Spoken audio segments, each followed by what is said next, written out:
साधु जी, इस समय जो भी है, हर एक पिता अपने बेटे को चाहते हैं कि इस दुनिया में कुछ काम करे और परिवार को चला पाए। लेकिन हमारे साथ महाराज जी हैं और उनके बीच उनके पिताश्री जी हैं, और हम चाहेंगे कि आखिरकार आज इनका क्यों ये अनोखी कहानी को लेकर हम चर्चा करेंगे कि सभी लोग चाहते हैं कि हमारा बेटा इंजीनियर बने, सर्विस करे, लेकिन इस भक्ति लाइन में एक जिस तरह से ये रूप धारण किए हैं उस पर चर्चा करेंगे।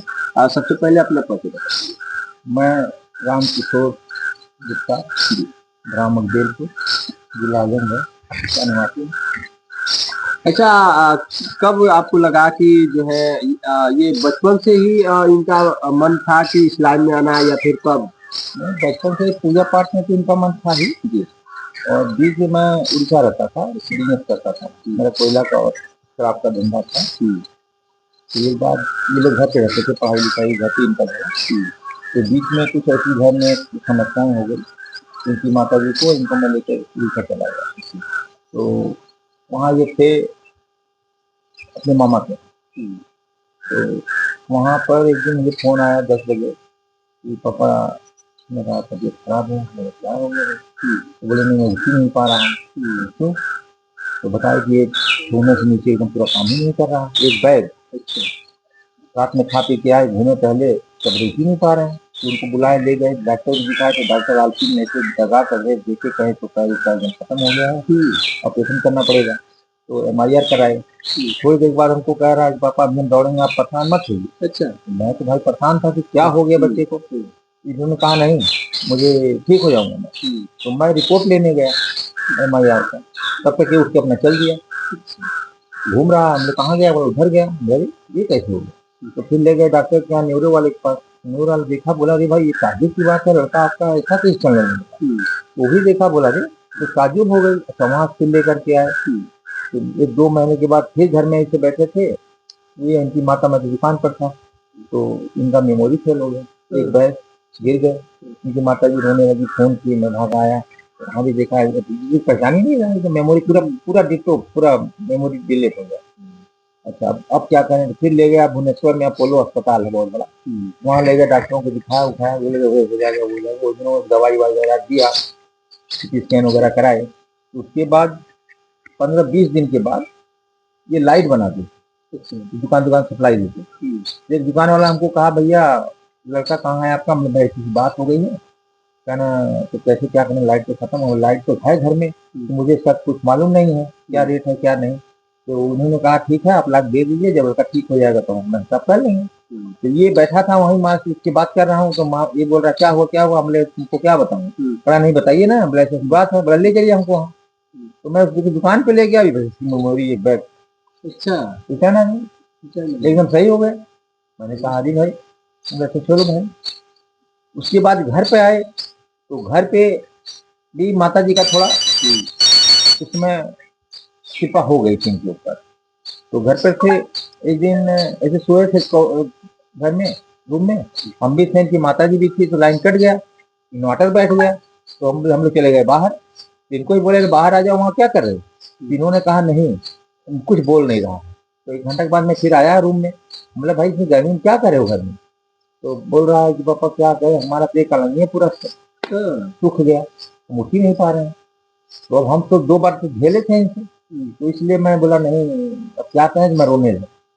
ये बोला क्यों रो रहे हैं? हम लोग क्या कहें बताओ, डॉक्टर के पास भी नहीं ले जा सकता, मैं कुछ कर भी नहीं सकता, क्या करूँ? तो फिर इन्होंने अपने मन में फिर माता जी को आराधना किया या क्या किया। तो वो बोली कि ये काम करिए, उनको कह दीजिए कि भीख मांगे। हमने माता जी आज तक तो देने को लिया नहीं किसी का, और भीख मांगूंगा तो हमारा नाथ रिश्तेदार समाज क्या कहेगा, मैं तो जी नहीं पाऊंगा। तो फिर थोड़ी देर के बाद बोलते हैं ठीक है 5 आदमी से इनकी भीख मंगवा दीजिए और एक राहत बनाएंगे और एक मंदिर बनवा। बोले मंदिर बनाने मेरे पास पैसा नहीं, मंदिर कहाँ से बनाऊंगा? कहने अरे तुम बनवा लोगी मंदिर, मंदिर मैं बनाऊंगी ना, तुम खाली नींव डालो। बोला ठीक है चलिए, वो भी कर दूंगा। उसके बाद इन्होंने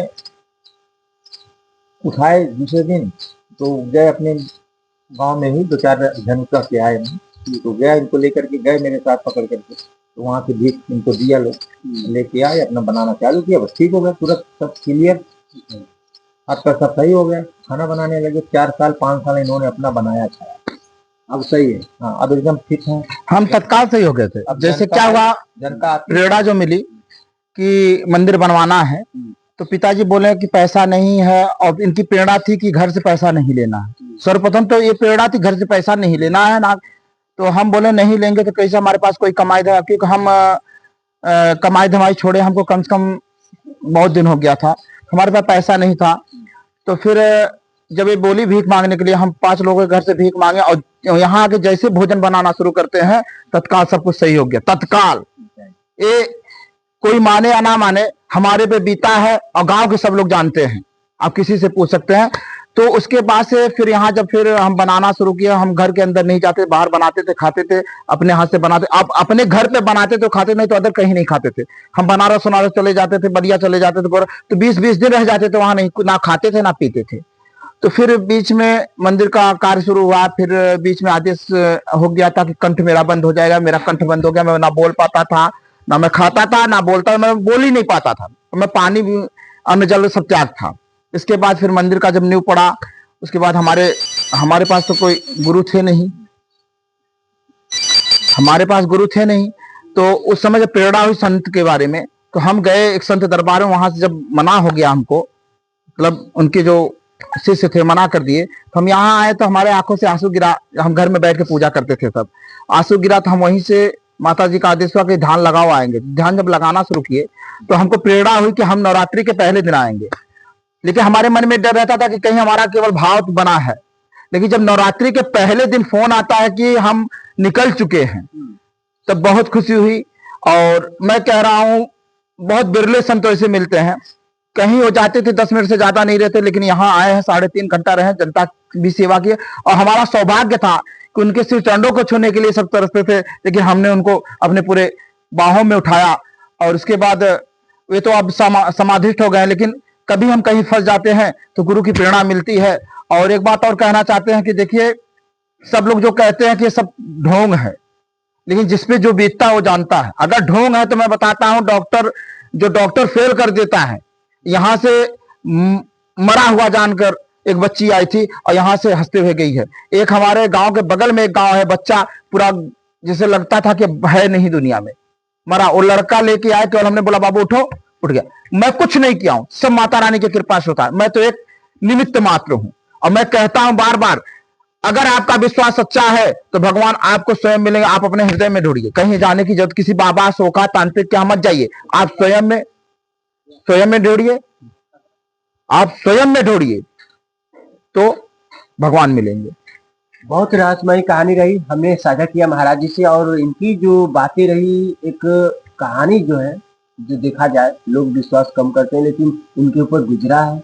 आज वो पूरी स्टोरी बताया। फिलहाल आपका क्या सुझाव? नहीं, हम तो सोखा नाराज रहते हैं, बिंदास हम बोलते सोखाओं के लिए, चैलेंज दे के बोलते हैं।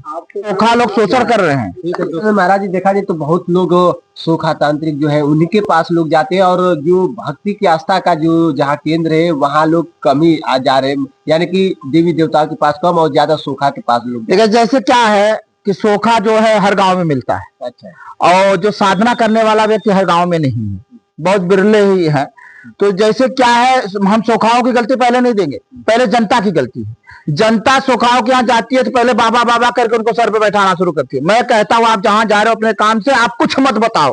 कोई है, अगर उसके पास शक्ति होगी, स्वयं आपकी हर दुख दुविधा को बताएगा। उसके बाद अगर आपको वहां से फायदा होता है तो उसके बाद जो पूजा पत्रिका आप करवाइए। ठीक, मैं मानता हूं सोखा पैसा लेता है, ठीक, सोखा पैसा लेता है। मैं कहता हूं सोखा पैसा लेता है तो काम करके दे, वो बिजनेस बनाया तो काम करे, लेकिन बताइए उसमें लगता क्या है।